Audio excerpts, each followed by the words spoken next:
Long ago, when the grandson of the sun descended to earth, he did not come as a conqueror. He came to marry the land, to weave heaven's gifts into human hands. Mountains whispered, rivers paused, and a prince carried a mirror, a jewel, and a sword older than thrones. From lost hooks to dragon kings, from sea wives to mountain hunts, every choice would shape a nation. This is the story of courage, of promises kept and broken, of a line that began in myth and became history. Step into a world where gods walk among men, and every act carries the weight of eternity. Good evening and welcome back. Tonight, we drift eastward, across quiet seas and through layers of mist, to arrive in Japan, a land where mountains listen, forests remember, and the shoreline itself seems to breathe with ancient presence. This is a place where stories do not sit apart from daily life. They move through it, softly and persistently, shaping how the world is seen and felt. Tonight, we will unfold the long, interwoven story of Japanese mythology and folklore. We will ask where the gods first came from, how land rose from formless waters, and how the forces of sun, storm, and shadow became companions to human life. We will begin at the very beginning, with the forming of the islands, the divine partnership of Izanagi and Izanami, and the radiant yet fragile tale of the sun goddess, Amaterasu. From there, we will wander onward, through stories of foxes who walk between truth and illusion, spirits that linger in forgotten places, and heroes who meet monsters not only with strength, but with patience and grace. These are stories where beauty and unease share the same breath, where history leans gently into imagination. Even now, they echo through shrines half hidden by moss, through seasonal festivals, and through the quiet pauses of everyday life in Japan. As always, you are warmly invited to share where you are listening from, and what time the world says it is for you. And if these calm journeys bring you comfort, a comment or a subscription is a simple way to support this space. Thank you for being here. Now let us begin. Before time learned how to count itself, before direction or distance had meaning, there was a silence that moved like breath. It was not emptiness, and it was not fullness, but something gently waiting, a dark that was warm rather than cold, a stillness that already held the memory of motion. Within it, nothing was fixed, yet nothing was lost. Light had not separated itself, nor had weight decided where to settle. Everything rested together, suspended in a quiet that felt almost kind. This was not a void carved out like a cave. It was more like a cradle, holding the first intentions of the universe, rocking them slowly before birth. In time, subtle differences began to emerge, as naturally as mist thinning at dawn. What was light drifted upward, seeking height, clarity, and distance. What was heavy eased downward, drawn toward depth and density. Between these movements stretched a wide, uncertain middle, an expanse not yet shaped, waiting to be named. From the rising clarity emerged a realm of refinement, later known as the high plane of heaven. It was a place so pure that shadows could not cling to it, a domain where form was thought before it was substance. From the settling depths came a land still unfinished, later called the Central Reed Plain, a world damp and restless, like a marsh dreaming of becoming solid ground. In these early leanings of existence, before oceans learned their boundaries and mountains found their bones, the first gods appeared. They were not born in the way later beings would be. They did not arrive through union or descent. They emerged fully formed, as ideas that had decided to become real. They rose from the fabric of being itself, opening their awareness into a world that had only just begun to notice itself. These were gods of principle and order, presences that set the earliest rhythms without tools or hands. Among them were deities whose names still sound like beginnings spoken aloud. The Lord of the august center of heaven, serene and unmoving, and the divine generators whose very identities felt like the inhaling and exhaling of creation. When their quiet work was complete, they withdrew, not in defeat, but in fulfillment, like a tide that leaves the shore gleaming. More gods followed, appearing in gentle successions, each one a thread in an invisible weave binding heaven and earth. They were not the ones who would shape coastlines or summon storms. They were the foundation, the silent agreements that made such acts possible.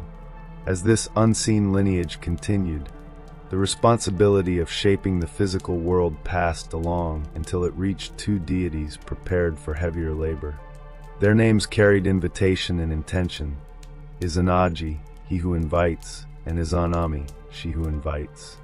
They were chosen not by chance, but by divine counsel, for the world below had reached a state of beautiful incompletion. It was ready to be shaped, but it needed hands guided by patience and daring. Between heaven and the forming world stretched a path unlike any other, a bridge that was neither beam nor rope, neither fixed nor floating.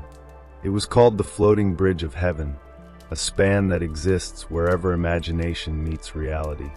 Upon this unanchored passage stood Izanagi and Izanami, their garments stirring in a wind that had not yet learned where to go. Into Izanagi's hands the gods placed a spear adorned with jewels that glowed softly rather than shone. This was the heavenly jeweled spear, a tool that understood chaos and knew how to speak to it. Below them, the world moved like a dreaming creature.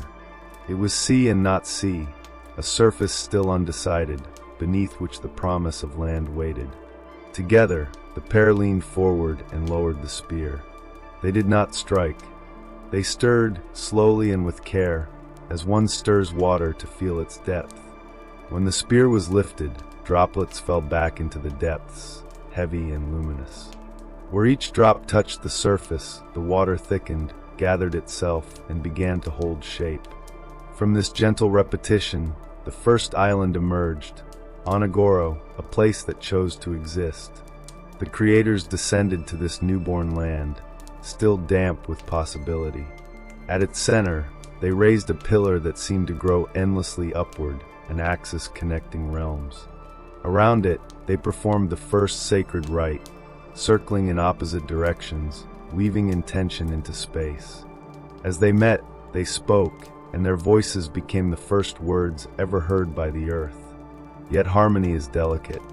Their first union was flawed, and what resulted could not stand upon the world. Understanding their mistake, they returned, corrected the ritual, honored the order of speech, and tried again. This time, the world responded. From their union, the great islands were born one by one, each rising with its own character and presence. Awaji stretched long and gentle, Shikoku followed with quiet strength, and others emerged in turn, Kyushu, Iki, Tsushima, Sado, until finally Honshu lifted itself from the sea, forming the backbone of the archipelago. Rivers traced their paths. Winds learned their routes. The edges of the land curved in preparation for lives yet to come. Izanagi and Izanami continued, filling the world with texture and guardianship. Gods of water and rain, of fog and mountain stone, of forests and fields came into being. There were spirits of rice and weaving, of hearths and thresholds, of roads and resting places. The world grew layered and alive, every element watched over by a presence that understood it intimately. Creation was joyful, but it was also exhausting. And in time, Izanami felt another birth approaching, one unlike the others. This child arrived wrapped in fire. When Kagetsuchi was born, his heat burned through his mother, and the world felt its first true pain. Fire had entered creation, bright and dangerous, a force that would both nurture and destroy. And with that moment, the age of effortless making came to an end, giving way to stories shaped by loss, resilience, and enduring light. Fire is a paradox given breath. It is feast and famine at once. It gathers people close, then scatters them in fear. It warms the hands, then takes the house. When the fire child first drew breath, the world learned this truth in pain. The heat of Kagetsuchi did not remain contained. It rushed outward, scorching the body that had borne it. Izanami cried out once, more in surprise than agony, and then fell still. The edges of her robes curled inward, blackened and brittle. Her skin, once luminous with creative strength, dulled as if a veil had been drawn across it. The palace that had echoed with laughter and purpose collapsed into a silence, so complete it seemed to press upon the walls. Izanagi stood frozen between love and horror. The child in his arms crackled softly, alive with power that could not yet distinguish between gift and harm. Grief struck him not as a slow tide, but as a sudden storm. There is a sorrow so sharp that even gods forget their own eternity. In that moment, Izanagi was not a maker of worlds. He was a husband who had watched his beloved slip beyond reach. His grief twisted into fury, and his fury sought an answer it could strike. He drew his blade. The motion was swift, but the decision behind it was jagged and human. With a single stroke, he slew the fire god he had helped bring into being. Yet even in death, divinity does not fall silent. From Kagetsuchi's spilled blood, new forces leapt into existence. Where crimson touched the ground, mountains rose, their hearts still warm with molten strength. Rivers carved themselves where drops ran thin and fast. From fragments of the fallen body sprang fierce and potent deities, spirits of metal, of stone, of the hidden fire beneath the earth. They would one day teach humanity how to draw iron from rock, how to shape tools, how to forge plows and weapons alike. Creation did not stop to mourn. It multiplied. If sorrow has any mercy, it is that it still seeds the world. Izanagi fell to his knees beside Izanami. She was not cold yet, but she was drifting, drawn away by a current he could not follow. Her attendants had arranged her hair with trembling care, dressing her as if ceremony alone could hold her in place. Izanagi spoke softly, the way one speaks to someone already halfway into sleep. He told her the seas still needed her wisdom. He told her the mountains had not finished listening. He confessed his violence, his regret, his desperation. He swore that he would tear the stars from the sky one by one if it meant she would stay. But Izanami was already hearing another call, one made of distance and shadow. At that time, the land of the dead was not yet a place of punishment. It was not hell as later ages would imagine it. It was a realm of quiet return, a dim reflection of the living world. Izanami moved toward it as one walks along a shoreline at dusk, when the horizon dissolves and the sea begins to mirror the sky. The light there was neither dawn nor night, but an unending afterglow. She looked back only once, and even then, the laws of that country were already settling over her gaze. A boundary exists that no hand can cross, not even the hand that shaped islands from formless sea. In the halls of Onagoro, grief settled like dust. The wind gods hushed their songs. The river gods slowed their flow. Izanagi felt the hollow ache that follows the folding of a life. Wisdom would have told him that the world continues, that rice still bends toward light, that sand still forgets every footprint. But wisdom did not guide him then. Love did, and love refused to accept the closing of the gate. He resolved to descend, to find the hidden entrance to the underworld, to bring her back. This resolve burned without consuming him. It lit his path across coasts and into ravines where the air smelled of rust and fern. He descended through caverns that sighed with ancient breath. With each step, the voice of the living world faded into a distant hum, while another presence grew stronger ahead, low and closed like a corridor lined with sealed doors. The entrance to Yomi was not a doorway, but an absence, a place where a passage had chosen not to open fully. He stood at its edge and felt a wind untouched by sun. At first there was only dimness, like light behind closed eyes. Then even that faded, and he walked by memory alone. He called Izanami's name. It echoed as if struck into snow. At last, something turned toward him. She was there, changed yet unmistakable. His heart leapt, and he reached for her, but she held him back gently. Her voice, when she spoke, did not ring as voices do in the upper world. She told him she had eaten the food of Yomi, and that act bound her to that realm like an oath carved into bone. She wished to return, she said, but law must be answered. She would plead with the rulers of that place. He must not look upon her until permission was given. "Promise," she said, and he did. But waiting in the underworld is not like waiting in the sunlit world. Time does not flow. It stands. Silence thickens until it becomes unbearable. Fear bent his promise. Izanagi struck a spark and raised his torch. The light revealed what should not have been seen. Izanami stood crowned with the horror of that land, her body marked by decay, her hair alive with creatures of thunder and rot, shadows clinging to her like vines. The sight shattered him. He cried out. The sound awakened Yomi. The guardians rose, and the chase began. Izanagi fled, the torch shaking in his hand, pursued by hunger given form. He reached the narrowing passage between worlds and heaved a massive boulder into place, sealing the gap. On one side, he panted, ash-stained and trembling.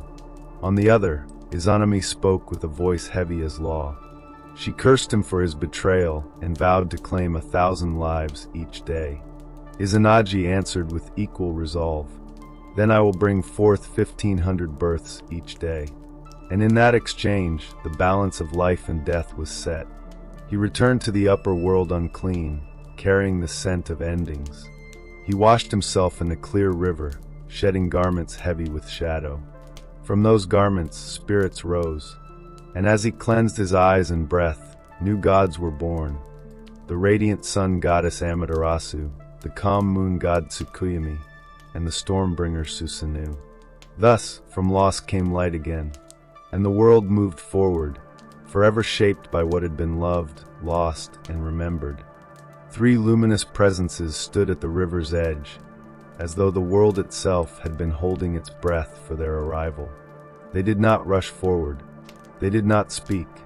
They simply stood, already complete, already named by forces older than language.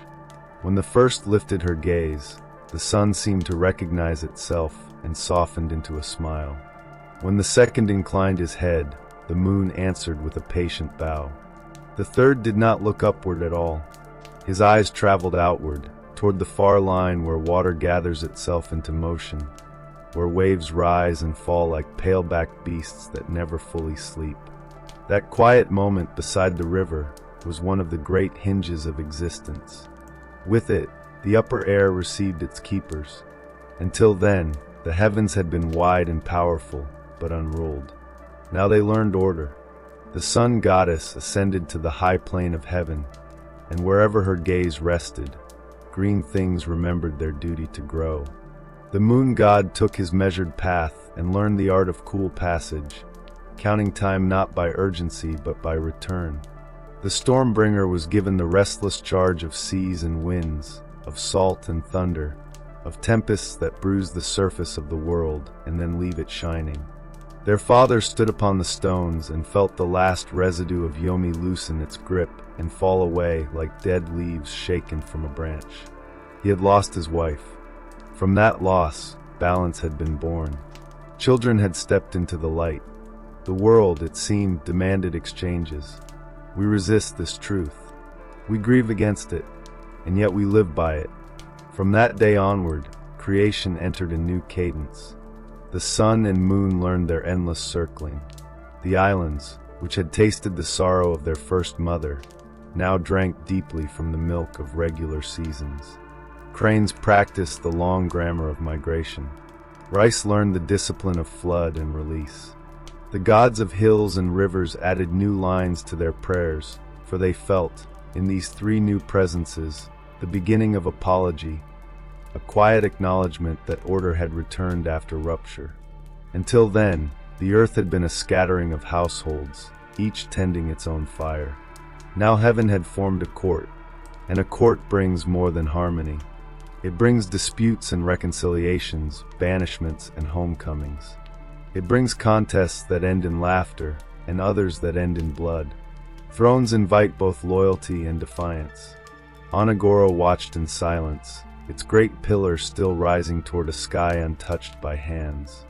Izanagi turned from the riverbank and began to walk. Somewhere beneath that same sky, on the far side of a stone no strength could move again, His first beloved had taken her place as queen of a realm mortals would one day name in many ways.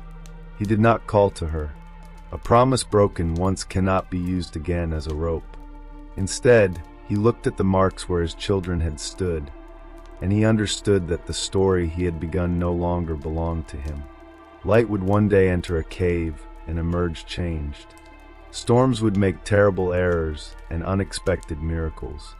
The moon would part from the sun and teach lovers the art of longing. Everything that would come had already begun its first, slow movement. The gods would shout and laugh, wound and repair the world as only immortals can. Serpents would drink wine and meet blades. Heroes would be deceived into wisdom. Lands would be claimed and surrendered. A descendant would descend the heavenly stair and set his foot upon the soil, calling fields into an order that would one day be written into law and song. For now the river ran, and the god who had washed away the breath of the underworld shook his hair and felt clean. But cleanliness does not erase sorrow. Purity does not smooth the place where two once lay, nor lift the memory of a hand pressed against stone. Izanagi carried his grief like a grain in wood, a mark that would remain long after the tree grew tall. That mark would be read by those who came after. It would be retold. It would become the reason fathers stand firm at thresholds, and mothers warn children that food taken from the wrong table can become a chain. The first chapter of every world is a chapter of separations. Heaven pulls away from earth, so each may learn its nature. Rivers leave the sea so taste may change and journeys matter. Life separates from death, and must live knowing that the distance is both real and thin. The stone at Yomi is a wall and a door at once. The jeweled spear was a bridge and a boundary. The gods who remember this step carefully. Those who forget learn through bruises. The rest of us listen, hoping to draw a rule small enough to guide our days. All of this was written into the grain of existence when the first island hardened beneath falling drops of a jeweled spear. The palace at the heart of Onagoro still stands in imagination, its pillar rising like a sentence that refuses to end. The names of the great islands are spoken as beads warmed by generations of use. The tale of the fire child is still told beside hearths that sometimes forget mercy.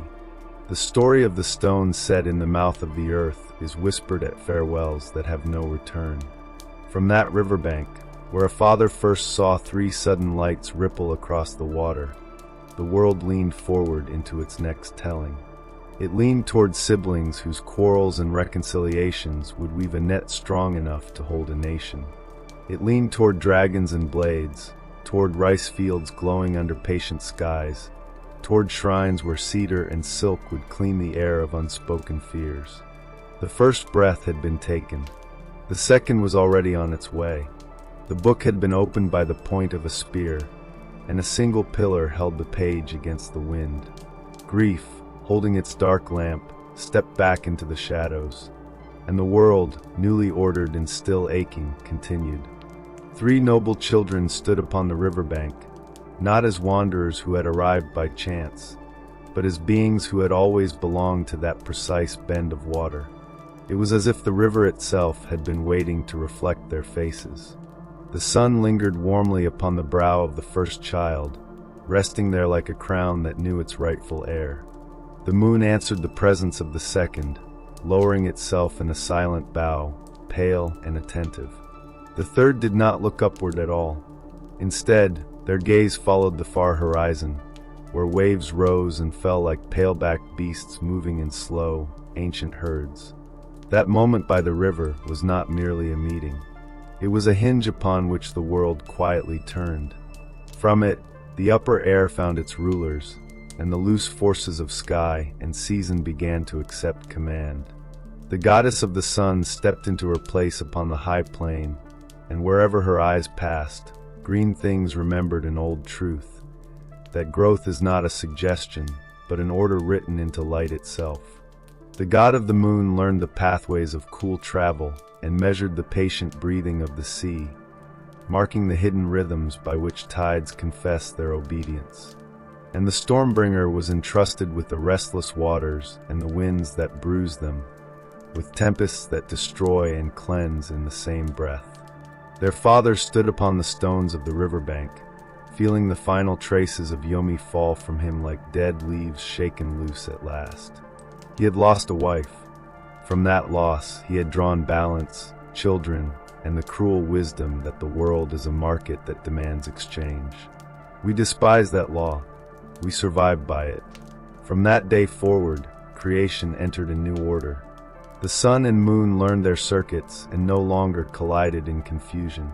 The islands, once heavy with the sorrow of their first mother, began to taste the milk of regular seasons. Cranes rehearsed their winter journeys across the sky. Rice learned the logic of flood and drain.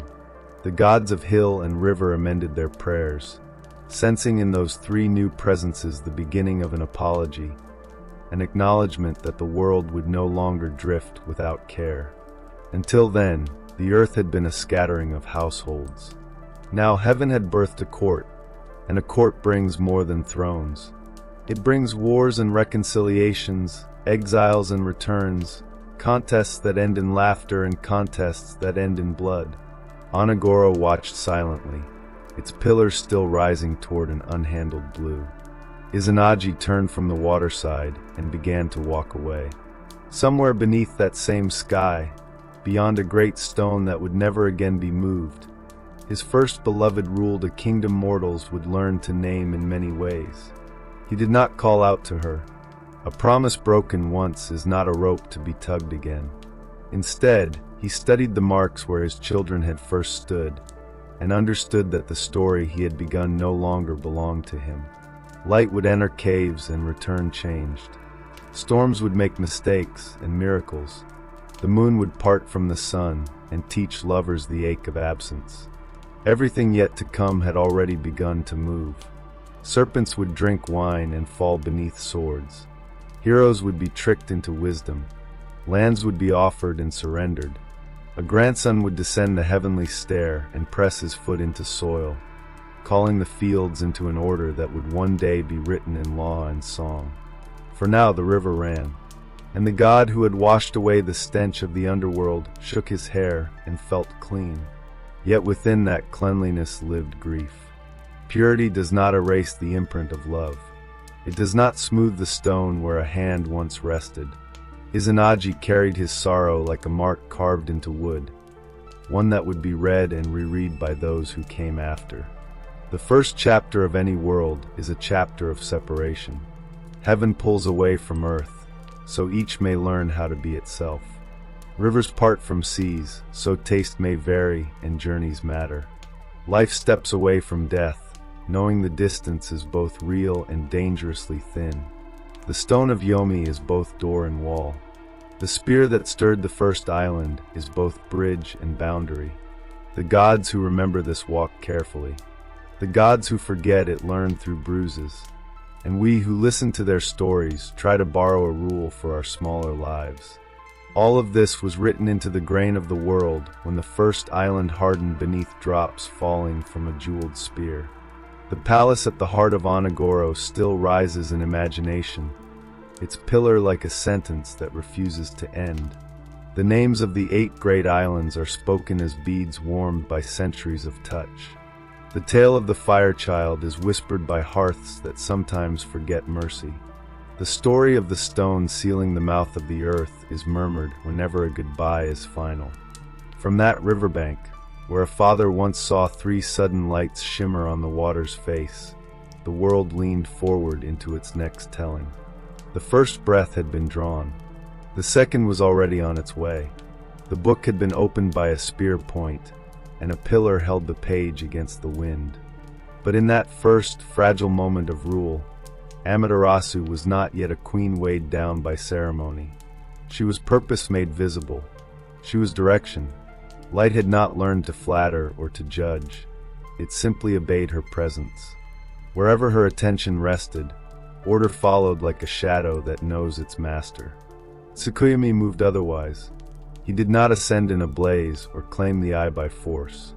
He advanced in steps, careful and counted, He was the arithmetic written across the surface of the sea, the poet of frost that settles without sound. In his keeping, fishermen learned which nights spoke gently and which nights demanded silence. Lovers learned when to trust messages etched in silver light, and farmers learned to sing the names of months as if they were elders seated at the same table. His glory was quieter than his sisters, and quiet glories, when tended, tend to endure. Susanoo lingered by the shore, restless even in victory. There are spirits born of cleansing who immediately search for a new stain to scour. He gazed toward the far edges of the world and saw shapes that needed wrestling, forces that would not behave unless challenged. His temper struck the first distant thunder into rhythm, a rhythm war bands would one day remember in their feet and drums. He was not wicked. He was a wind that required harness, a wave that demanded a coastline. In time, both would be found. Izanagi, who had begun the world with a spear and sealed its balances with a stone, walked away from Tachibana with these newly gathered powers behind him. He did not return to the pillar of Onagoro. The page had turned, and in a mythic age, turning a page is labor that rivers and mountains must consent to. They consented. The council of the first gods inclined their heads like old trees acknowledging a season's change. The staff that had known caverns and sorrow allowed itself to become only a stick again. From that day, the shape of the sky held meaning. The sun ruled as a person rather than a lamp. The moon counted as a mind rather than a coin. The sea learned both its griefs and its gifts from a god who matched it breath for breath. The daily rites of purification were fixed into memory, so that every household might echo the river of Tachibana and keep the world ready to receive blessing. The terrible arithmetic spoken at the border stone took hold. Each day, the houses of ending opened their doors for 1,000. Each day, 1,500 doors swung wide in the houses of beginning. Numbers do not console the bereaved, but they do feed the fields. A people can live by that surplus. In generations to come, priests would stand at river bends and chant the names of those born from that first washing. They would sweep shrine thresholds with brooms that remember old songs. Women would tie cords to branches and ask that the stains of their households be carried downstream to places without names. Men would press their foreheads to stones that feel the way law feels. Children would learn to bow to mirrors and to their own reflections. All these customs were ripples from one act. A husband had gone to reclaim his wife from the land that never returns its guests. He failed. He set a stone where a door should be. He washed, and from that washing rose 3 presences who would bind the next chapters together. So the stage was set for quarrels and reconciliations of light, for the long arguments between day and night, and for the dangerous kindness of storms. The spear had done its work. The stone had done its work. The river had done its work. What remained belonged to the 3 who stood shining and wet upon the bank while their father shook the last drops from his hair and told them where to sit. In the beginning of their rule, the 3 noble children did not yet know how sharp family love can become. The orders were clear. Amaterasu held the high plane and wore the labor of day upon her brow. Tsukuyumi kept the silver account of night. Susanoo strode the borders of sea and weather. The clarity was a map, but maps do not tame the wildness of hearts. The sun possessed the serenity of rightful place. The moon carried the patience of numbers. The storm bore the ache of unfinished grief. For Susanoo carried a wound named for his dead mother, and it tugged at his temper as tides tug at an unmoored boat. Tsukuyumi was the first to lose balance. Amaterasu appointed him to attend a banquet given by the goddess of food, whom the old songs call Yukmachi. She wished to honor both heaven and the realms below with a feast drawn from every quarter of existence. She turned to the sea and breathed forth fish already seasoned with waves. She faced the mountains and released game dressed in herbs of the upper slopes. She looked upon the rice fields and filled bowls with grain steamed in its own perfume. In those early days, the making of food was not craft alone, it was raw miracle. Tsukuyomi watched, and where reverence should have risen, revulsion took its place. He saw the sources of the gifts before kitchens learned to veil them. He named the act defilement, and seized by cold pride, he slew the very host who had set the table. Thus ended one of the worst dinners in myth. When Amaterasu learned of this deed, grief sharpened into judgment. She declared the act unforgivable and forbade Tsukuyomi ever again to stand before her. From that decree comes the custom that sun and moon do not share the same sky. Day and night parted like estranged kin, exchanging messages only through the turning of seasons. In some tellings, the food goddess does not remain dead. From her fallen body rose rice, silk, millet, oxen, and horses, another instance of sorrow woven into harvest. But the stain upon Tsukuyomi's name endured. He withdrew into the realm his office demanded, and became lord of measured distance. All this while Susanoo stormed. He wept and raged for the mother lost to the underworld. He churned seas, tore trees from their roots, and made even the bold gods of heaven watch the sky with stones hidden in their sleeves. At last Izanagi, who had balanced birth against death and washed the underworld from his skin, commanded Susanoo to leave the high plain. Before he departed, Susanoo swore to bid farewell to his sister and prove his intentions untainted. Amaterasu, sovereign and judge, prepared for deceit as carefully as for war. She armed herself with jewels of office, braided her hair with authority, and arranged her court to meet him with vigilance disguised as grace. Susanoo proposed a trial. "Let each draw children from the regalia of the other," he said, "and let the nature of those children bear witness to truth." It was a strange contest. Amaterasu broke Susanoo's sword, washed the shards with ritual words, and from the breath rising over the water emerged three goddesses whose dignity cut the line between day and night. Susanoo crushed her Magatama jewels between his teeth, and from the mist rose 5 male gods with the fierce brows of first sons. Claims and counterclaims followed. Victory was declared twice, and victory for Susanoo was a spark thrown upon dry grain. He ran through her fields, shattered banks, fouled halls where sacred cloth was beaten smooth. And last, worst of all, he flung the flayed carcass of a heavenly pony through the roof of the weaving hall. A maiden died with her shuttle still in her hand. That act broke heaven's household. There comes a moment when a queen refuses another blow. Amaterasu withdrew. She walked to a mountain gorge where a cave opened like a mouth and sealed it with stone. She sat within its darkness, and the world followed her inside. She did not withdraw in bitterness, nor did she retreat in wounded pride. She stepped away because the world had forgotten how to deserve light. Among the gods, the disappearance of a sun is never symbolic. When Amaterasu closed herself within the mountain, daylight did not merely dim, it ended. Fields lost their posture and bent in confusion. Shoots yellowed before their time. Wolves lifted their heads and felt courage bloom where caution once lived. Creatures born to shadows discovered boldness and approached the very thresholds of human homes. The heavens were stripped of their lamp, and despair settled across the land like a second, heavier night layered atop the first. What followed was one of the most cherished councils in all mythology.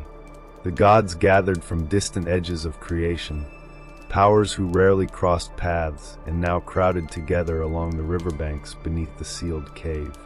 Smiths arrived whose anvils never cooled, whose hammers remembered the sound of the first mountains breaking. Jewelers came whose fingers hummed when they touched stone, who knew how to persuade color to obey intention. Singers and dancers arrived whose feet still recalled the rhythm of the world before it had a name. Disaster pressed them into fellowship, and from that pressure came a rare wit. They spoke until their breaths braided into a small wind, and at last they agreed that laughter might succeed where anger and command had failed. The plan required gifts and performance. First, They turned to the master of stone shaping, known in some recitations as Ishikorodome. From his hands came a mirror broader than the bellies of war drums, a flawless disc polished until it could hold a sky without breaking it into pieces. It was not merely reflective, it was attentive, a surface that listens. Second, they called upon the jeweler Tamanuya, whose craft was older than hunger. He strung together curved jewels, some green as pine needles wet with rain, others red as silk fed to fire. The strand was long enough to sway like a living thing. It was made to delight the eye of a goddess who had never been immune to beauty offered with care. Third, they summoned the proud roosters and commanded them to crow without rest, so that the sound of morning would haunt the mouth of night and confuse the silence into thinking dawn was near. Then they overturned a great tub to make a stage. Onto it climbed Aimno-Yuzum, goddess of dawn, dance, and unashamed laughter. She was compact and powerful, with a voice that could strike a mountain and make it answer. She stamped upon the tub until the wood barked like a startled seal. She told jokes with the frankness of festivals, the kind that loosen grief's grip. She danced with gestures that remembered where life begins, letting hints and movements speak a language older than rules. The gathered gods clapped and shouted as if a harvest were being measured into baskets. The valley filled with a sound so bright that even sorrow lifted its head to listen. Inside the cave, Amaterasu felt the tremor of joy and frowned. She had withdrawn from a world that had forgotten seriousness. Why then did celebration rise at the very edge of night? She called out, asking what cause for delight could exist while crops failed and courts sat blind. From outside, Aimno-Yuzum replied that a new goddess had been found, one more radiant than the sun, a light whose freshness mocked all former day. Pride and curiosity stirred a place in Amaterasu that grief could not seal forever. She pushed the stone aside just enough to peer out. There, she saw jewels hung upon a sacred tree dressed in white cloth and green leaves. She saw the great mirror set at an angle, and when she leaned forward, drawn by sound and challenge, she saw a radiant figure standing at the cave's mouth. She did not know it was herself. Gods, like mortals, are vulnerable to the shock of their own reflection. She stepped closer, and the figure brightened. In that instant, the strong-handed deity Yamato Takeru seized her wrist and pulled her into the open. The others swung the stone shut and stretched a sacred rope across it, knotted in such a way that even a goddess hesitates to cross. Light poured into the valley like spilled milk. The roosters' cries found their proper hour again. Relief ran through every layer of being. Rice lifted its young blades. Carp rolled and flashed gold. Even stones seemed to smile slowly. In later centuries, priests would reenact Yuzum's dance in theaters and village squares. It is right, they would say, to laugh at disaster overcome by wit. Susanoo did not escape judgment. His hair was cut. His nails were torn away. He was cast from heaven and sent toward Izumo under a law that would not bend again. He went like a storm that has exhausted itself over peaks and now seeks lowlands for a new argument. The symbols gathered at the cave endured. The mirror became a mark of sovereignty, a reminder that good rule must reflect before it commands. The jewels recalled the earliest economy of worship, the sweetness that draws attention without force. The rope became the ancestor of every sacred boundary, teaching that thresholds matter. Yuzum's dance endured wherever ceremony remembers that joy binds as tightly as grief. The quarrel of the siblings did not end there. It simply learned new shapes. Light can be lost and found. It can hide and be coaxed back with laughter and care. In the oldest telling, a community solved a divine crisis not with weapons but with theater. That choice reveals what kind of people these gods would shape. Tsukuyomi kept his distance in the night sky, measuring months and teaching bodies when to wait and when to gather. Amaterasu returned to the high plane carrying a new companion, the knowledge that even the brightest must sometimes be invited. And Susanoo fell toward Izumo like a squall, the sea already claiming him. Exile did not quiet the wind. It redirected it. The waves received him with thunder, and the storm god stepped into a land of reeds, rivers, and waiting grief. Izumo, where waters gather, and stories begin again. The heavens press close in that country, as if the sky itself wishes to listen. Mist drifts freely there, unashamed of its nearness, sliding through valleys and over reeds with quiet persistence. It was a land that welcomed uncertainty, and for Susanoo it felt fitting. This was a place where weather spoke honestly, where clouds gathered without asking permission, and rivers told their stories aloud. He walked inland beside a river whose edges ran pale with foam, while its center carried the darker weight of earth and memory. He followed its winding course until another sound joined the water's voice. Human voices, heavy with sorrow, thick enough to slow the air around them. The sound drew him toward a narrow house pressed close to a riverbank that bore the scars of many floods. The land there had learned to endure, but never to forget. Inside the house sat an old man and an old woman, their bodies bent not only by age, but by long familiarity with grief. Their hands trembled as if remembering things they wished to release. Between them sat a young woman, still and composed, her expression marked by a quiet acceptance known only to those who have watched hope diminish from door to door and learned not to speak its name aloud. Her calm was not ignorance, it was survival. Susanoo asked gently what sorrow had brought such silence into the room. The old man looked up and met the gaze of a figure whose eyes carried broken storms and sudden clear skies in equal measure. He bowed deeply, pressing his forehead to the floor, and spoke his name, Ashinazuchi. He named his wife, Tenazuki, and then, with a pause heavy enough to bruise the moment, he named his daughter, Kushinada. Once, he said, they had 8 daughters. Each year, without fail, a monster descended from the mountain pass. Each year, one daughter was taken. 7 times the debt had been paid in tears and blood. Now the cycle had reached its final turn.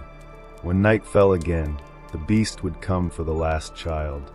There was no cliff high enough to promise escape, no shrine strong enough to hide the sound of a beating heart. So they waited, weeping quietly, for a door that did not exist. Susanoo asked the name of the valley and learned it lay in the ancient land of Koshi, a name that breathed of older maps and forgotten borders. He asked about their lineage and discovered ties that ran deep, reaching back to the family of the food goddess once wronged by the moon. Such threads are how destiny binds both calamity and deliverance. Then Susanoo spoke his name. He declared that if they entrusted their daughter to him as bride, he would sever this calamity from their story. He would end the hunger that stalked their home. The old man swore by every god who listens that the marriage would be sealed with gratitude as firmly as with law. Susanoo nodded once, and with that nod, the house itself seemed to remember how to stand straight. Kushinada stood like rice flowers stirred by wind, fragile in appearance, resilient in truth. Susanoo understood that a warrior who raises a blade against chaos must first protect what he loves from its arc. He touched her hair and transformed her into a finely carved comb, placing it in his own hair near his ear, so her presence might steady him and her counsel whisper close to his thoughts. Then he stepped outside, up the river toward the mountain pass. He felt it, the vast stirring of something ancient and malignant, many minds turning as one toward the valley. The creature was called Yamato no Orochi. The old tales describe it with insistence. 8 heads, 8 tails, and a body so immense it sprawled across hills and valleys alike, as though the land itself had learned to writhe. Its eyes burned red like wine overheated by fire. Trees grew from its back as though it had been mistaken for a ridge since the dawn of stone. Its belly leaked poison, the residue of ancient metals, and the river frothed when it breathed. This was no elegant dragon. It was chaos remembered, given scales. Susanoo did not rush forward. He had learned in the heavens that haste was where his temper betrayed him. Instead, he asked for casks, one, then another, until 8 great vats stood ready. He had Ashinazuchi brew rice wine, so potent its scent reached into the roots of desire itself. Together, they built a stout fence, carving 8 gates into its frame. Behind each gate, they placed a vat of the fierce drink. The fence was sealed with the care of a priest closing a sacred message. Then Susanoo waited, resting his hand on the hilt of a sword that sensed its own destiny. Even monsters keep habits. As evening crept down the valley like a cold finger tracing the river's edge, Orochi descended from the pass with the slow certainty of a landslide. Each head tasted the air, found the sweetness of the wine, and pushed toward a gate. The fence held. The heads bent. They drank. The sake became a lake. The monster plunged into it, drinking until the vats lay empty, tongues lolling, tails twitching with drunken joy. Eyelids sagged. A mountain fell asleep. Susanoo moved, not with a roar, but with the calm of someone extinguishing the last lamp in a temple. He stepped through the fence and struck, one neck then another. Clean cuts, no flourish. Heads fell like hailstones that would never melt. Blood ran dark under the moonlight, silvered where night touched it. With every stroke, the storm within him found purpose instead of rage. He cut the body apart so it could never rise again. The earth shuddered. The river boiled with the disorder that follows justice fulfilled. When he reached the great tail, his blade struck resistance. Metal answered metal. He cut again and uncovered a sword of such beauty and balance that even a god paused to breathe. It carried the memory of gathering clouds and the clarity that scatters them. They named it Aimnomura Kumo Tsurugi, the sword of gathering clouds. Later ages would call it Kusanagi, but that name belonged to another song. Susanoo understood then that some beasts die not only to end hunger, but to release gifts hidden within chaos. He washed the blade and sent it upward to Amaterasu as a gesture of learned order, a quiet apology shaped like steel.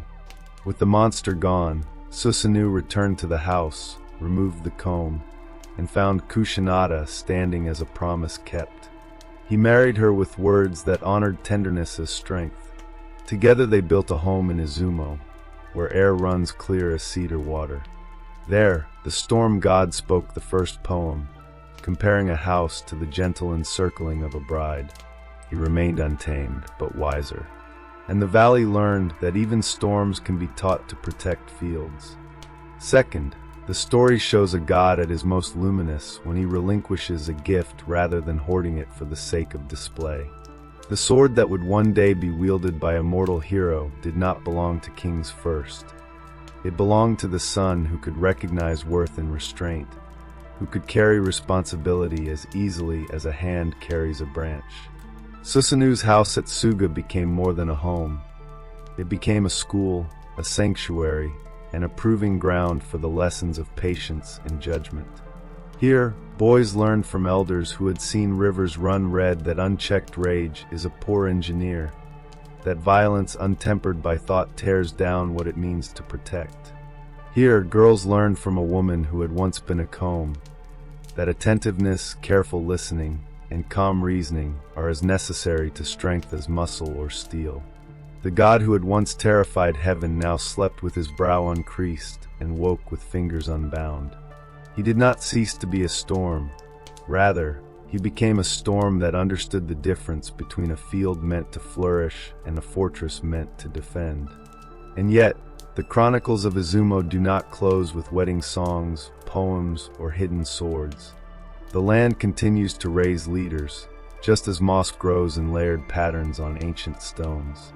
From Susanoo's lineage would come one who could order the central plains, transform mischief into law, and shape a society with the quiet patience of rivers and plowed earth. This future steward of the land bore a name that both foretold his destiny and described his function. Kanushi, master of the great land, patient maker of roads, healer of wounds, broker of bargains. From his father, he inherited cunning and courage. From his ancestors, the tests that sharpen the mind. From small mercies and careful attention, he learned kindness. His age would answer a summons from the high plain. signaling a new passage of authority from earth to heaven, a renewal of the covenant between divine and mortal. Before we follow that story, linger once more at the fence of 8 gates, and listen to the river gliding past the stumps of trees that once imagined themselves eternal. Lean close. The air still carries the sweet, fermented tang of sake in the mud, the iron scent of weeds pressed by countless floods. Izumo remembers a night when laughter flooded the world, and another when darkness poured down from the mountains and never returned. For such nights, the gods are allowed to be difficult, that the difficulty may later be turned to rescue.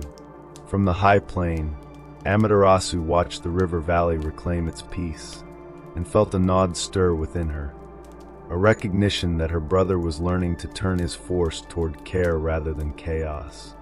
In the palace, the heavenly sword rested silently on polished wood.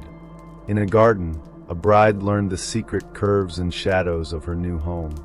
In the mountain pass, silence descended where a many-headed thing had once lain in menace. The story now moves from storms to the patient shaping of land, from the sharp flash of a blade to the slow, careful work of rule. Islands endure by patience, rivers endure by measured flow. After the serpent's fall and the river's cleansing, the labor of creation passed into hands that preferred craft over clamor, attentiveness over instinctual force. Susanoo had offered the valley thunder and song, wildness and love. What it needed next was a steward who could make roads where only tracks ran, coax medicine from bitter herbs, and teach the spirits and the people the rhythm of cohabitation. This steward arose from the lineage of storms. He is remembered by a name that is both title and destiny, Kanushi. He did not begin as the tallest tree in the grove, nor as the loudest or most reckless. He was the youngest among a brood so numerous that storytellers surrendered to convenience and called them 80. They were hunters and striders, speaking of marriage as a game played with spears, as if noise alone could open hearts. Their target was a princess of Inaba, Yagami Mahaim, a woman of keen mind and eyes like clear river water. The elder brothers approached her with swagger and assumption, thinking bravado alone would secure a heart. Kanushi walked behind them, shouldering their burdens, carrying the weight of straps and provisions. There is a particular kind of greatness that moves at the end of the line, observing what leaders overlook. On the way, they encountered a creature, a white-haired being in terrible agony, skin stripped by cruel sea spirits, quivering on the sand. The elder brothers laughed, offering false counsel. Bathe in salt water, lie in the wind.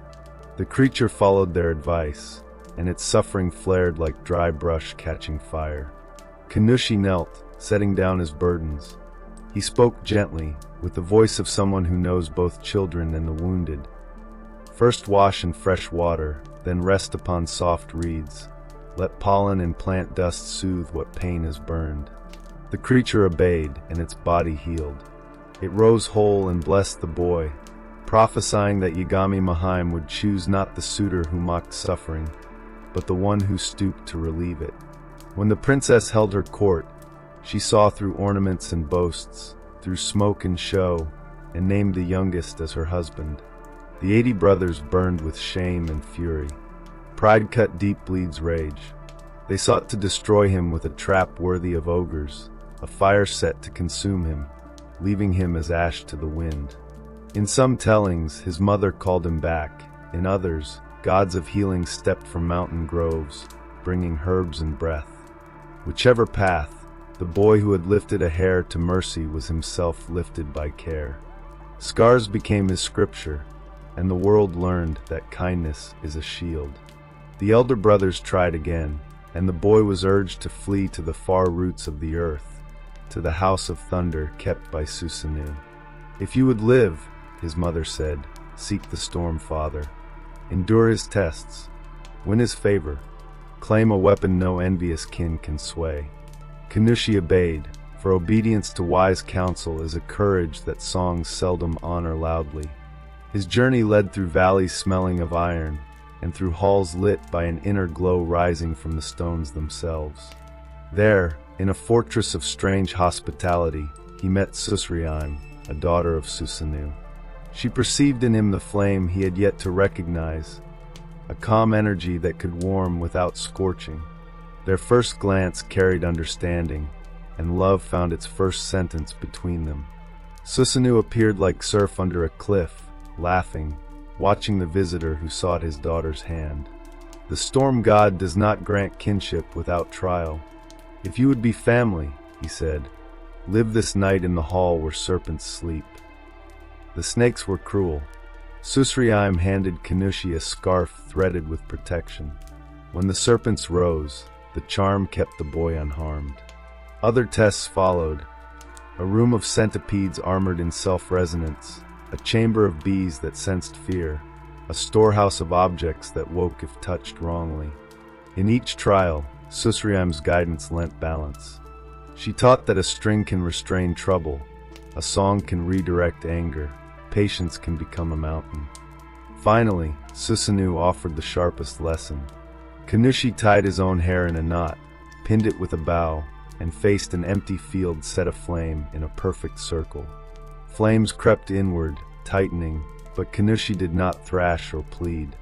He recalled the old story, a blade can part grass when it must.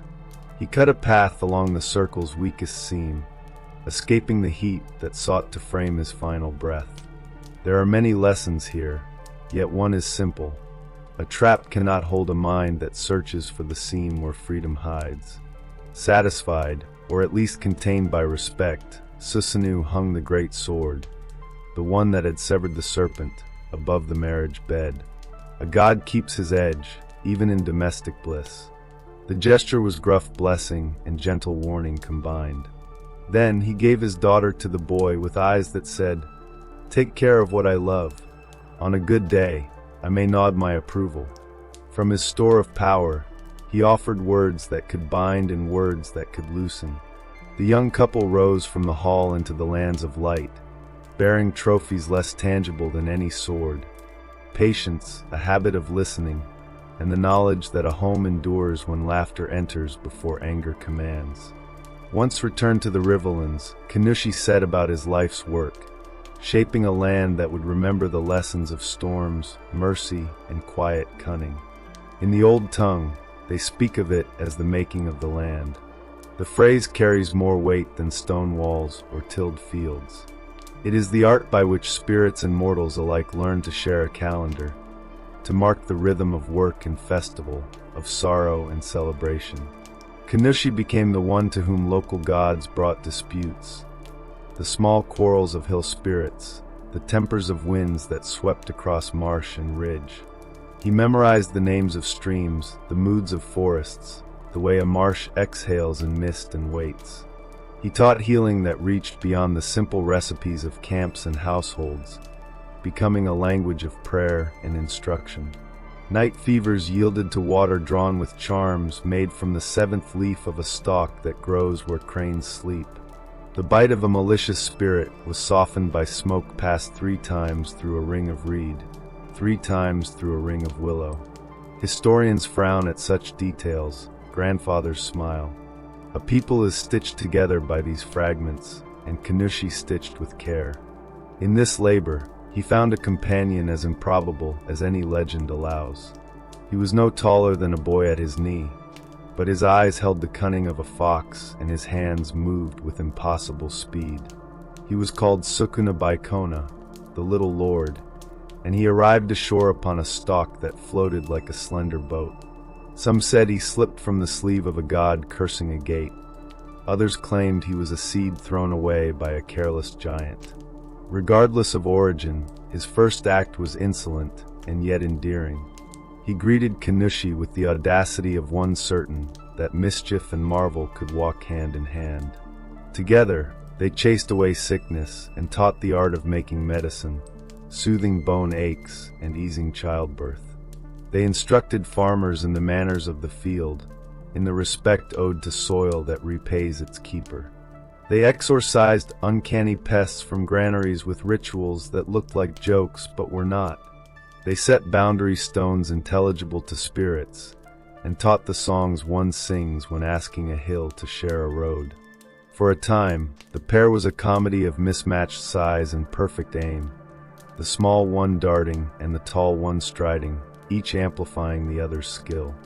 Then, as all odd companions must, the little lord took his leave. He leapt across the sea to a distant land, a place where distance forbids visits and the horizon keeps its secrets. Kanushi watched the glittering path of his departure, the stalk floating like a trace of light across the waves, and returned to his rounds with the quiet satisfaction that follows the closing of a fine chapter. By now, the 80 elder brothers had spent their malice. Some fell to their own schemes, others wandered into obscurity, a fate kinder than they deserved. The master of the great land stood on a harvest plain and saw that the gods of the hills no longer came down to ruin the roses at night. Children played at imitating his stride, and in this simple act, the community decided what a hero should look like. The shrines that arose under his supervision faced east and west with a correctness that kept the weather itself polite. Markets formed at the edges of festivals, growing into gatherings where news could travel on feet and voices. It was not a golden age, there is no such thing, but it was a sturdy age in which patience and gold learned to be alloyed together. Order in one realm invites attention from another. From the high plain, the sun had returned to her duties, and the court had rebuilt what storms had broken. From that height, Amaterasu and her council saw a land prepared for the next chapter. They had long held that the line of the high plain would one day take stewardship of the reed plain below. The pact between realms required negotiation, for the words of gods weigh as much as the deeds of mortals. Envoys came and went, testing patience and courtesy. One arrived as if the essence of lightning itself had taken human form, descending by gullies and godly noses, standing before Kanushi to present the request of the high plain. Kanushi did not reach for his blade. Instead, he called his sons. First came Otoi, god of harbors and fortune, who knows that a ship must consent to be lucky. He listened neither long nor with reluctance. He agreed, taking up his boat and hook, retreating to quiet waters where the sea made room for the keel as a host makes room for a guest whose wisdom is known. The second son was Takado, a power of arm and proud shoulder, whose faith is written in sinew. He came down from the northern mountains, where men grow straightforward and unyielding. He looked upon the envoy, thunder incarnate, and declared he would yield no ground to heaven. When speeches failed, hands met. They grasped each other's wrists. Takadu felt a force shifting under his palm, transforming from ice to flame, and he realized he was wrestling not a mere messenger, but the living weight of authority itself. He strained and stamped, and in the metamorphosis, his own strength was matched and surpassed without cruelty. Thrown and pinned with pressure that neither harmed nor invited argument, he rose, ears red, pride pulled taut, and left, not skulking, not singing, simply measured. He went to Shinano, where rivers are young and live by vows that carry the weight of mountains. Kanushi watched his sons choose their paths and measured the offer of heaven against the well-being of the land he had taught to breathe. He asked something modest and magnificent. If he gave sunlight and open fields to the grandchild of the high plain, let him keep the unseen realms, the hidden corners of the world, the spaces behind hedges where secrets nap. Build a shrine to honor this office, he said. A house of pillars so tall cranes mistake it for cliffs, a roof so generous rain hushes its own noise upon it. Let the people remember that unseen hosts are as full of life as the visible. The bargain pleased both sides. Envoys nodded, and the earth itself trembled, not with fear but in assent. Craftsmen came with eagerness, felled cedars and cypresses with prayers asking the trees to walk willingly, shaped beams that remembered mountains even as they learned to be roofs, raised staircases soft as ladders for gods, and laid white gravel like starlight fallen and never cleared. The shrine at Izumo rose, eaves spreading like a wing sheltering the living and the unseen alike. For Kanushi, it became both palace and promise. There he presided as patron of good marriages, builder of nations, and keeper of the fertile realm where thought becomes substance. When the shrine was consecrated, he set aside the name tied to the surface of affairs and entered the courteous shadows, tending the unseen parts of the world. In song, he is called the Great Spirit of the unseen land. Whisper at a crossroad, and if your whisper is not wasted, it is his office that makes it count. If a plan succeeds because kindness was remembered at the start, it may be said he walked beside you, adjusting your elbow at the right moment. Thus, stewardship passed from a patient maker to a lineage that would one day send a prince down from the clouds. The transfer was ceremonial, measured, and deliberate. Earth kept its household gods, heaven set its seal. The story that began with a spear stirring a sea now awaited the footfall of a prince. First came a grandson with a mirror, a sword, and a jewel. Then a hunter who would wed a blossom, spurn a rock, and teach mortals that beauty is often fleeting. Finally, a boy who would lose a hook and, in that loss, discover a dragon palace, a princess, and a history that would culminate in a crown, a capital, and a calendar. But that is beyond the hill we have just climbed. For now, imagine the great roof of Izumo shining after rain. A rope as thick as a river hanging across the entrance, swallowing even the most stubborn impurity. Inside, pillars rise like quiet trees, and the air itself is patient. The master of the great land is there, neither visible nor absent, like a hearth in a house even when no flames burn. Beyond the shrine, ditches follow lines he taught. In the market, a woman sells remedies that soothe coughs, the secret discovered long ago by a little lord and a tall friend who compared leaves and found a cure. The bargain holds. Hills offer foxfire, courts offer law, and between them walk mortals who greet gates, stones, and streams with gestures small but sufficient, gestures that cost nothing yet preserve the world. There is a certain way a story tilts, a subtle gradient by which heaven leans toward earth. When the will of the skies decides to step upon the soil of men, it does not fall like a stone, nor drift lightly like a leaf upon the wind. It lowers itself with ceremony, as one might lower a great lantern into a hall that has been swept of every speck of dust, polished until the floor and the walls themselves seem to hold their breath. From her high plane, the sun goddess looked down upon the reed plain below. She saw a land ruled by patience and treaties, a country that had learned the speech of ditches and the courtesies of shrines, where rivers obeyed channels, and even mischief kept its hours. She deemed the time right to join sky to soil, not with rope or cloud, not with whisper or illusion, but with a living bridge, a being who could carry the weight of daylight itself in his bones. At first, her thought had not fallen upon the grandson. In the oldest telling, she turned to her son, the master of broad skies, and asked that he descend to rule. He looked down, measured the land with an eye that had seen the world for centuries, and hesitated. He knew that the labor of founding is a long meal with hard bread and few moments of flavor. He wished to be certain that the table was prepared, the hearth kindled, the rules of order established. Messengers tried the road instead, one after another, but the lower world proved tempting, and one envoy lost himself to comfort. Wooed by a bride, lulled by soft lies, distracted by the ease of life, until an arrow, sharp as truth, reminded him that forgetfulness in service of heaven is fatal. So heaven understood.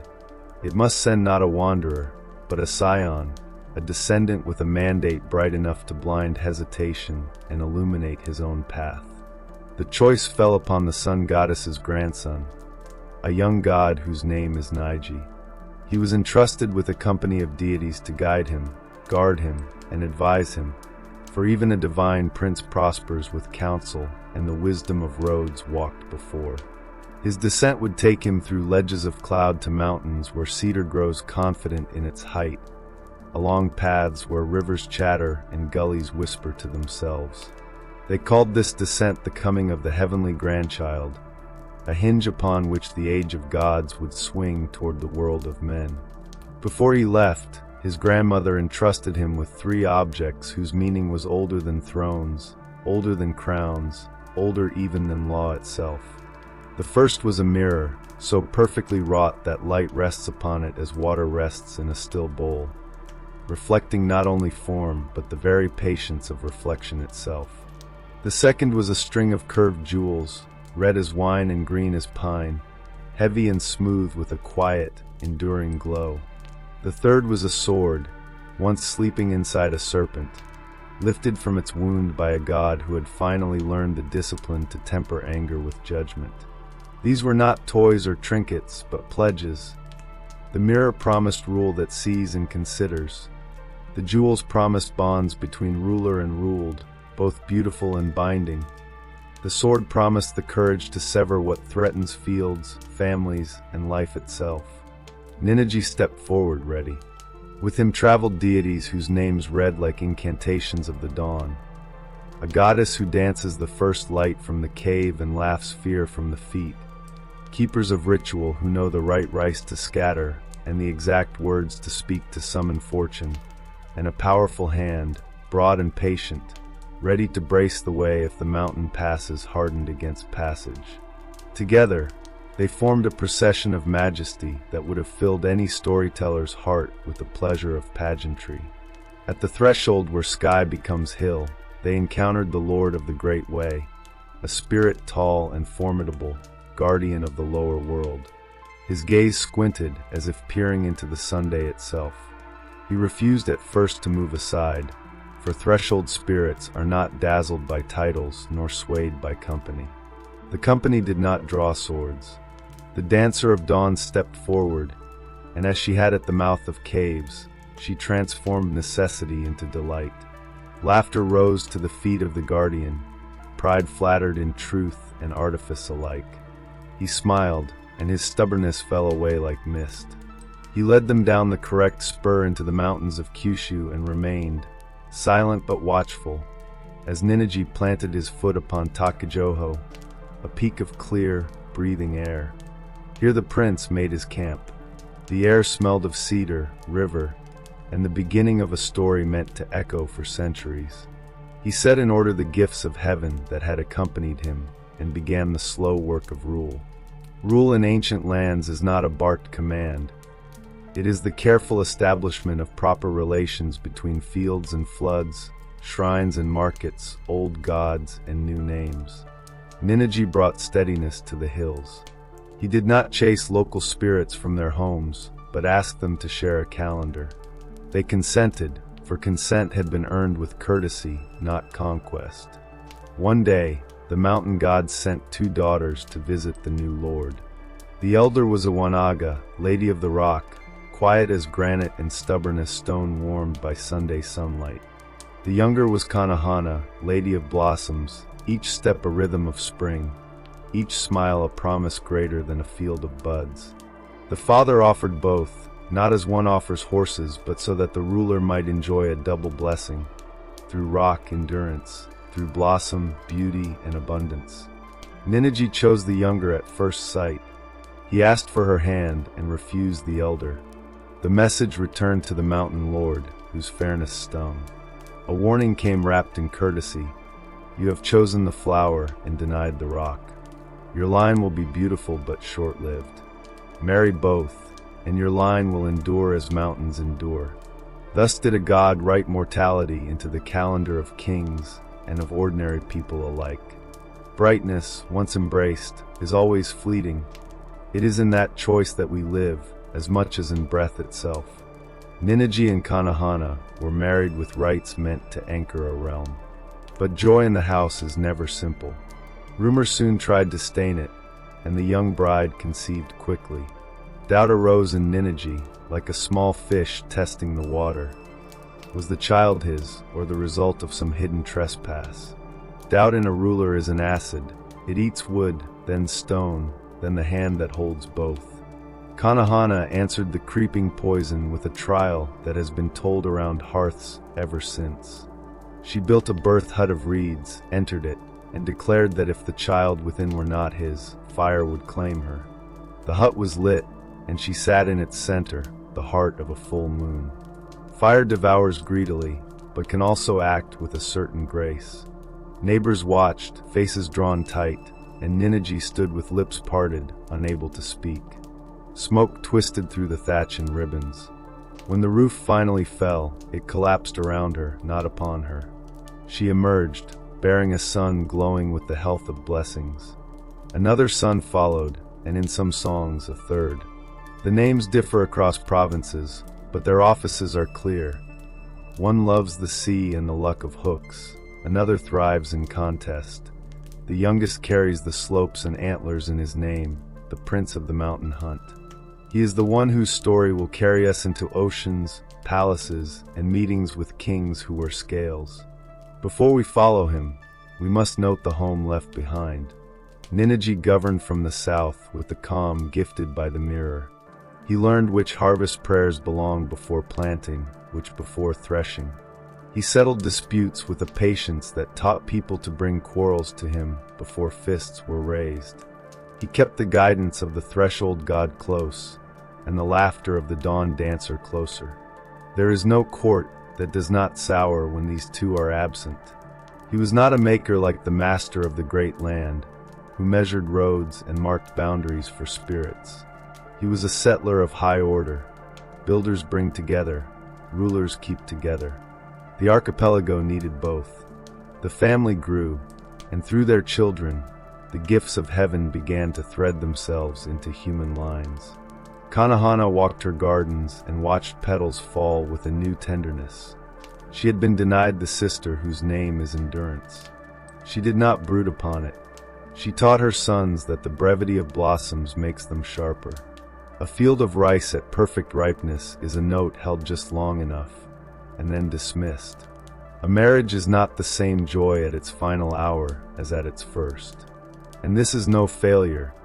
It is the music of being alive, the cadence of life measured not in perfection, but in the passage of time. Even gods and princes learn that love, like water, shifts with current and tide, and that the weight of a house, of heirs, of fields, and of seasons presses differently on the shoulders across the years.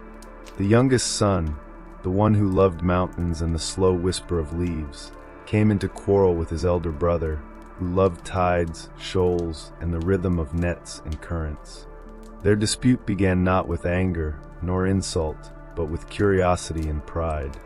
"Let us exchange our tools for a time," said the younger, Huri, whose ears listened to the slope of a hillside as a harp listens to a hand. "Give me your hook, and take my bow. I will learn the sea, and you will learn the hunt." The elder, Hoder, whose name speaks of the bounty hauled high upon the shore, consented, believing a trade between brothers could do no harm. Huri took the hook and went down to the water's edge. He made the line ready as one sets a question before an oracle, casting it into the tide with a patience learned from the slope of a cedar-strewn hill. The line drew taut and then slackened, and in the slow, silent theater of trial and error, the hook was gone. Perhaps it caught in a hidden rock. Perhaps a sudden fish carried it into the depths. Perhaps the sea itself decided that the instrument of a fisherman should not ride upon the hand of a hunter. He searched along the strand, then into the shallows. He made many hooks, iron-shaped by patient hands, and offered them with bowed head. Hoder refused. Not a substitute, not a forged replacement. He wanted the very hook that had been lost, the original iron shaped first by the hand that had shaped it. This stubborn and simple demand tilted the story toward palaces beneath waves, to a princess whose father wore the sea like a robe and carried its moods like a crown. Huri went to his father, Ninigi, and asked counsel. The master of broad skies did not scold. He is the sort of ruler who knows that blame does not recover lost things, nor does fear of reprimand. "Find where lost things rest," he said. "There are palaces beneath the sea floor. They have chiefs, courtiers, and treasure rooms. Enter not as a thief, but as a supplicant, with good manners, a clear voice, and patience in your bones." The prince bowed, then walked the shore until he came to the place where the horizon seems to dissolve in a thought, where the edge of land and the beginning of ocean meet and merge. There he sat as the tide rose and spoke to it as one would to a lord. And the tide, recognizing a respectful voice and the steadiness of a hand, bore him down along corridors of water roofed with blue, through halls where currents flow like silent servants, and the coral shelves hold secrets older than the oldest temples. The palace of the Sea King is not built of timber or tile. Its pillars are the ribs of ancient whales, and its floors are scattered with sand so fine that even the lightest footfall leaves no trace. Lanternfish hang in place like patient stars wherever illumination is needed, their glow steady and uncomplaining. The gates are guarded by fish whose jaws are stern, whose eyes roll like generals remembering forgotten wars. Kelp gardens turn in slow dances. Courtyards are paved with shells that sing faintly if pressed, and every path obeys the rhythm of water itself. The lord of this watery city is Watatsumi, also called Ryujin, whose beard moves like a wave that has decided to listen rather than crash. Huri arrived at the gate, recognized not for his face, but for the exact rightness of his approach. Hands open, head bowed, bearing patience like armor. The gatekeeper, who had seen many demand and fewer who ask, led him into the court with the grace owed to a visitor who understands the rules of the deep. He was brought to a pavilion where a woman sat, calm as water held in a bowl, her presence still and deliberate. She was the daughter of the Sea King, her name Toyotama, abundant jewels, and her very posture suggested the economy of motion perfected over generations beneath the waves. Huri stepped before her, aware that this meeting, like all encounters with the currents of power, would test not only courage but the subtlety of respect. Here, in the halls of water and coral, the next chapter of the lineage would begin. He would learn that the courtesy demanded by the ocean is a different skill than the patience demanded by mountain slopes. He would discover that the heart of a dragon king beats in patterns not unlike the mountain god who cherishes his daughters. And he would hold a tide in his hand, only to learn the wisdom of letting it flow free. Thus, the youngest son's journey into the depths was a journey not only through the sea, but through the lessons of stewardship, courage, and balance. Lessons that would ripple into the lives of children yet unborn, shaping a world where mountain and shore recognize their boundaries, and where the strength of a prince is measured not by conquest alone, but by respect for the powers that move beneath and beyond. The phrase suits her. She was the shimmer one sees when the moon presses its cool fingers upon a surface. She lifted her eyes, and the room forgot to breathe. Stories agree that love came upon them as love sometimes does, with the precision of a hawk. It is not a dart that wounds by surprise. It is a swift alignment in which two shapes suddenly fit, and the world makes a small approving sound. The Sea King looked upon the visitor and, in a dozen heartbeats, read the marks of lineage and courtesy that sit like seals upon a brow. He welcomed the prince and asked his business. Huri told the truth without embroidery. "I have lost my brother's hook," he said. "I seek it because the peace of my house requires the very hook that was given." Ryujin nodded. He sent for his fish. They came in a shawl that moved like a curtain drawn across a stage. He asked each one if a hook had troubled its throat. A red bream twisted and gaped. The servants fetched the hook from the gills and brought it upon a shell that glittered with the satisfaction of a task neatly done. There followed a season the tales are content to describe simply as joy. Huri remained in the palace as a favored guest. The Sea King became a father. Toyotama became a wife. Their wedding is sung with imagery that belongs both to the floor of the ocean and to the lights that dwell there. Pearls were not merely decorations, but stars permitted to attend at a lower height. Crabs moved like scribes and wrote auspicious words in sand that cannot forget. The sea breathed in long, content cycles, and the palace breathed with it. There are myths that remain forever in youth. This one was allowed to be mature and happy for a time, and that is a rare gift. Yet home is a gravity that does not sleep. After 3 years, Huri felt a pull toward the mountains that had taught him to move lightly, and toward the house where his father's counsel had set him upon this path. He went to his wife and asked leave to return to the upper world, promising a swift message and a swift return. Toyotama listened as women who have loved princes listen. She did not bind his promise with chains. She asked that he remember what was owed to the sea. Her father pressed 2 treasures into his hands to make a hard meeting softer. They are called the tide-controlling jewels. One brings water, and one draws it away. With one, a plane can be drowned. With the other, it can be reclaimed. The Sea King is not in the habit of gifting weapons without reason.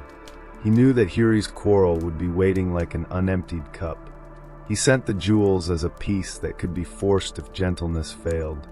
The prince rose from the water to the coast of a familiar land and sought his elder brother.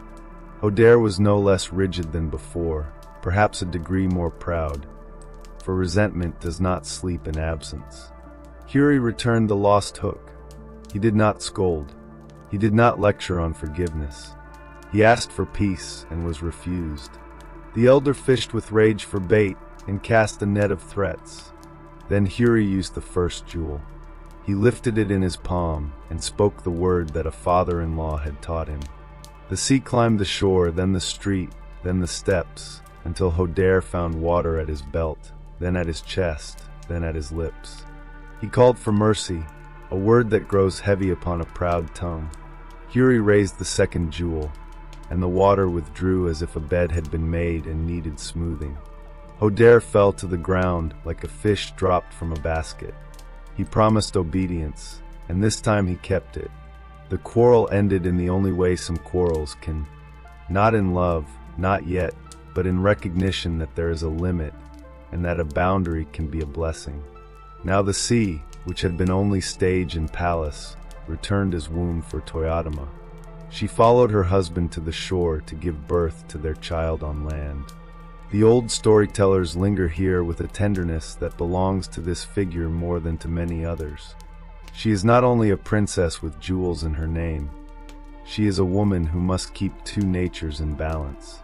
She asked Huri to build a birthing hut on the sand, thatched with reeds of the beach. She asked him for privacy, and she asked without pleading. "Do not look upon me during the birth," she said. "The taboo is not ornament in such a tale. It is the very plank upon which the next step must be taken." Huri promised, and for a time the promise held. The working of the world is sometimes framed by curiosity, as by a narrow door. The moment came when the prince forgot his promise. Perhaps he heard a cry and fear pride open his resolve. Perhaps pride wished to see proof of his seed. Whatever the cause, he peered into the hut. He saw not a woman bent by pain, but the true form of a sea being giving life upon the land. The texts call that form Nami, or Wani, a word that can point to a dragon, a great reptile, or the sacred shape of a creature made from water's strength. The sight shocked him as lightning shocks, sharp and undeniable. He recoiled. He had looked where he was asked not to look. He had seen what should remain veiled, and by that sight had broken the spell that permits love to live across borders. Toyotama felt the breach as coldness. She did not rage. She did not plead. She wrapped the newborn in soft cloth and kissed it with the sadness of a mother who must leave a cradle. She left the hut and walked into the tide and did not turn. She returned to the palace where lantern fish hang in careful patterns and put away her hurt as women sometimes must. Not because it is small, but because it is large and must be kept in a room where only the heart can bear to visit it. The child was left to the care of a woman whose name carries the sense of jewel and binding thread. She is Tamayori, the younger sister, and she became nurse and later wife to the one she raised. Such loops are not uncommon in the old recitations, for they speak to the way houses fold in upon themselves to keep a line alive. The boy received a name that sounds like a long breath, Agaya Fukyu, a mouthful meaning in some translations, the thatching left unfinished. The phrase remembers the hut begun and left incomplete because a promise broke and sent the mother back to her sea. He grew with the calm that sometimes sits upon children who have been carefully watched. Tamayori taught him the proper bow at thresholds and the patience to listen to old men who tell the same story with a different ending. He married her when the years had turned and the proprieties could be arranged without scandal. From their union came sons whose names write new pages. One of them would become a thread that runs from vision to capital, and from capital to calendar. But that belongs to the next chapter. The melodrama of the broken promise deserves a moment more. It is not a scene placed to humiliate a hero or blacken a bride. It is the engine by which a culture explains why crossing borders demands reverence. A sea wife can love a land husband, and a land husband can love a sea wife. But there are conditions that protect both. A hut must be given to secrecy. A vow must not be taken as a toy. When vows are kept, worlds remain bridged. When broken, the worlds return to their own tides, and the child of their meeting must reconcile the loss by living well. Hodare did not vanish after his surrender. He became, in the telling, a figure of dignified retirement. He accepted smaller waters and let fortunes rest in younger hands. The tide jewels did not become toys of tyranny. They remained with Huri as reminders that the Sea King had made himself kin. They were used sparingly, for good tools know when to stay in their box. Peace between mountain and shore is a peace made every day by those who choose not to dominate with the gifts that chance or fathers have given them. Huri himself did not take a throne from which to look down on fields. He is remembered as an ancestor more than as a lord. There is pleasure in that, for ancestors feed longer than lords. He taught his sons where the stream bites at the bank, and how to pacify it with stones laid in lines that please the water god. He taught them to carry offerings that match the temper of a shrine, rather than to throw splendor where quiet would serve better. He kept near the coast, where he could smell his mistake and so remain honest, and where he could tell stories about a palace whose lanterns are living fish, without being laughed at. Yamato Takeru grew in the shadows of a court that measured both courtesy and courage. He knew the weight of a sword before he knew the shape of a table. He learned that a quiet word could bend the tide of anger as surely as a blade could bend the body of a man. From the mountains came teachers of the hunt, who showed him patience in the stalking of deer and in the reading of clouds. From the rivers came priests who measured the steps of water and taught him how to offer what a god would accept, and only then how to ask what a god might grant. The prince had the eyes of a dreamer and the shoulders of a man who carries many, though he did not yet know the number. He could disappear among reeds and return with knowledge of who had stirred the streams and which hills had shifted beneath the moon. In time, he would learn the ways of disguise, for the world does not reveal its truths to those who wear only titles. Masks are sometimes keys, and names sometimes gates. When he came of age, the chronicles say, the land of the East tested him. Rebellions rose like sprouts after rain, stubborn and small but capable of choking a plain. Villages resisted levies, chieftains disputed boundaries, and bands of men claimed authority by sword alone. Takeru did not rush like a storm. He moved first as shadow, then as whisper, then as an arrow that struck only where it was right. He learned that mercy is a gift, and that cruelty, once tasted, can live longer than those who wield it. In one campaign, he disguised himself as a servant and entered a fortress where a local lord plotted against his father's line. The lord mocked the boy, not knowing that he was the heir who would one day claim sunlit valleys as his own. Takeru moved among the kitchens and the granaries, counted sentries, memorized the gates, and marked the strength of walls. Then, at a moment when the night was deepest and the wind had ceased gossiping, he struck with a small company of trusted men. The fortress fell with no more blood than necessary, and the lord awoke in chains, not broken but mindful. Takeru's campaigns became stories, and the stories became warnings and guidance. He learned from each mistake and celebrated each cleverness that spared a life. In this, the prince was like the sea itself, sometimes calm, sometimes terrible, but always guided by a sense of balance that even the gods admired. He bore the gifts of his ancestors in thought and action. The mirror of Ninigi taught him to see the hearts of those he ruled. The jewel reminded him that loyalty and beauty must move together. The sword waited, silent, until it was needed to sever what endangered the land or the people. In all things, he moved as one who knew the weight of both kindness and steel. And yet, the chronicles whisper, there was always a shadow of the sea in his blood. In dreams, he saw his grandmother watching tides roll over distant shores, and sometimes a shimmer would appear on rivers that should have been still. These signs reminded him that even as he walked among men, he carried the blessing and the caution of the oceans from which his line began.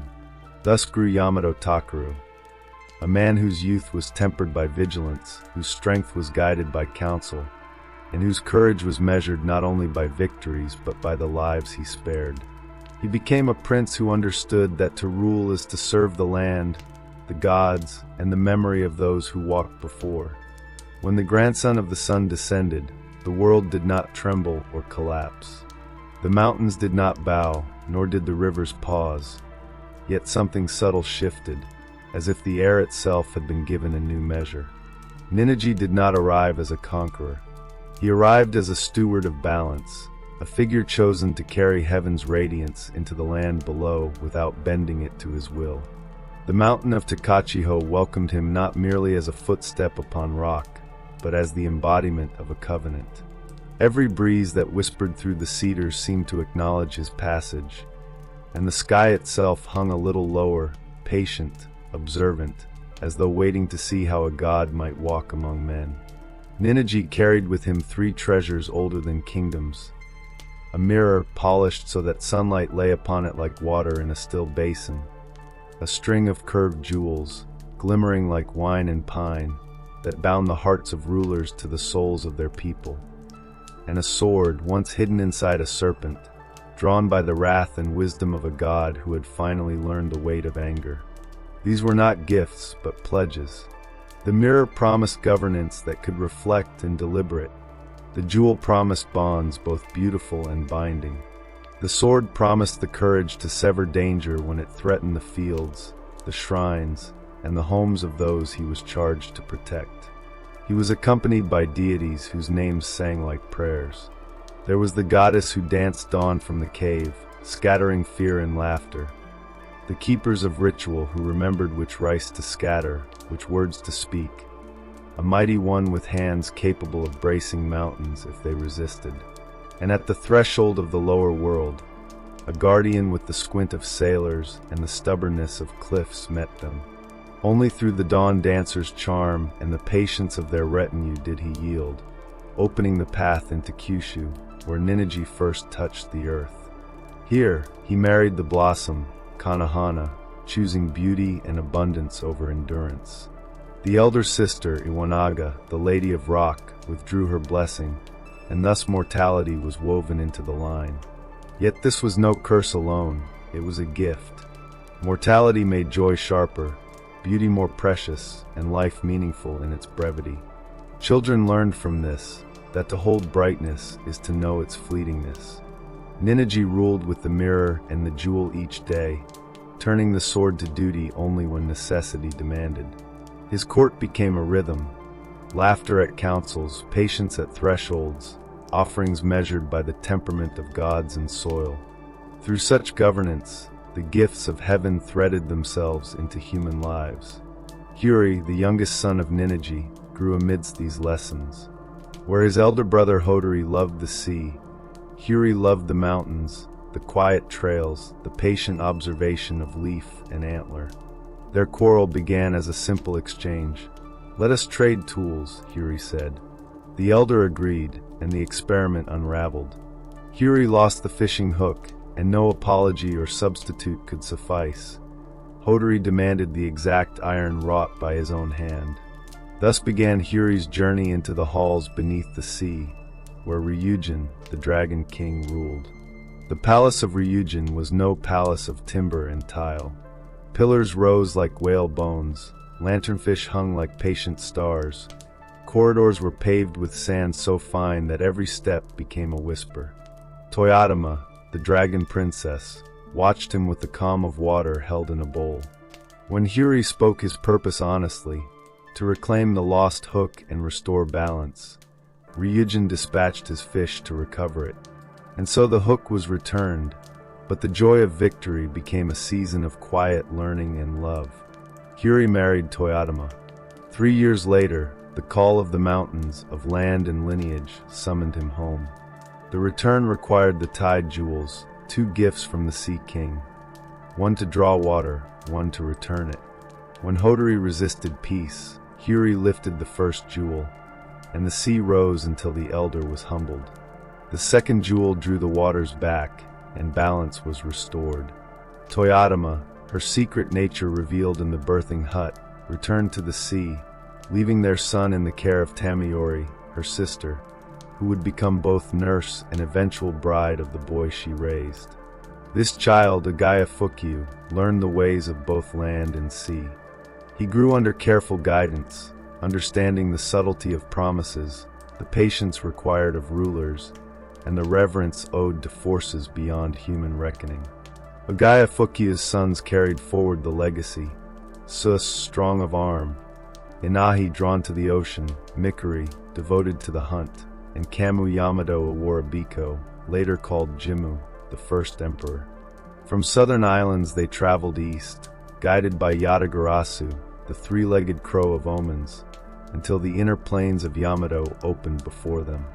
Here, through patience, counsel, and measured force, Jimmu secured land and loyalty.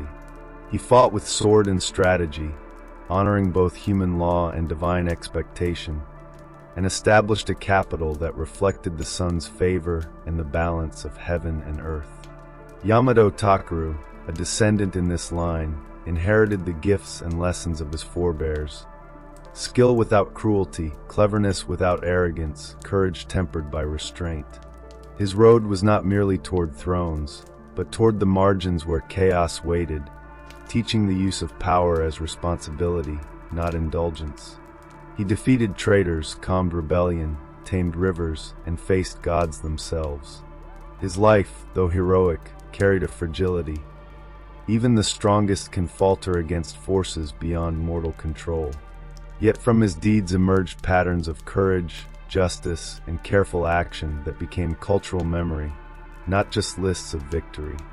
Through centuries, the mirror, the jewel, and the sword remained, objects and symbols intertwined. They taught rulers to reflect, to bind, to defend. They reminded generations that power is not an end but a tool, that courage is not recklessness, that wisdom is knowing when to wield force and when to yield. The stories, songs, and rituals derived from these events became the pulse of the islands. Bow at thresholds, honor promises, listen to the laughter of counsel, respect the mountains, honor the sea. Life was sustained not by bread alone, but by the sentences, gestures, and rituals that shape a people over centuries. In this way, myth becomes history, history becomes guidance, and the islands themselves remember the sun's light, the mountain's patience, and the sea's discipline.